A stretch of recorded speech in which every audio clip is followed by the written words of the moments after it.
যোৰহাট ষ্টেডিয়ামৰ পৰিৱেশ কেইটামান মুহূৰ্তৰ পিছতে মুখ্যমন্ত্ৰী ডক্টৰ হিমন্ত বিশ্ব শৰ্মা আহি উপস্থিত হবহি আৰু হাজাৰ হাজাৰ লোকৰ ভৰি পৰিছে যোৰহাট ষ্টেডিয়াম আৰু এই মুহূৰ্তত যোৰহাট ষ্টেডিয়ামত থিয় হৈ ৰবলৈ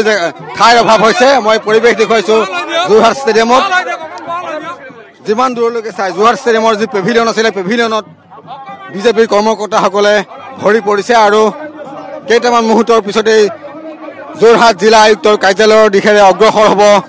মনোনয়ন পত্ৰ দাখিল কৰিবলৈ। আৰু এই মুহূৰ্তত পৰিৱেশ মই দেখুৱাইছো যোৰহাট ষ্টেডিয়ামৰ পৰা বিভিন্ন কৃষ্টি দলৰ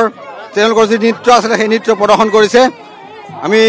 কিছু সময় পূৰ্বে দেখুৱালো যে চাহ বাগানৰ যি ভাই ভনীসকল আছিলে ভাই ভনীসকলে ঝুমুৰ নৃত্য পৰিৱেশন কৰিলে আৰু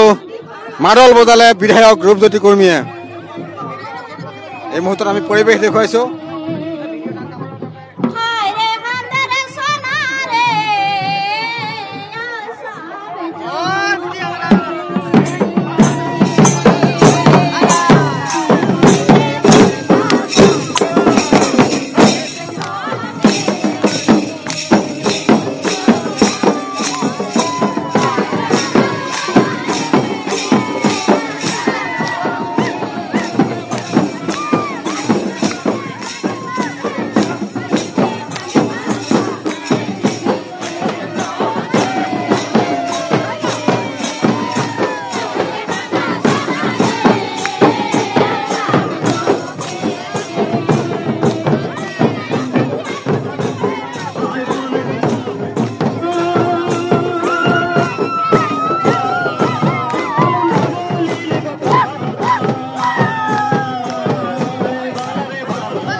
আজি আমি উৎফুল্লিত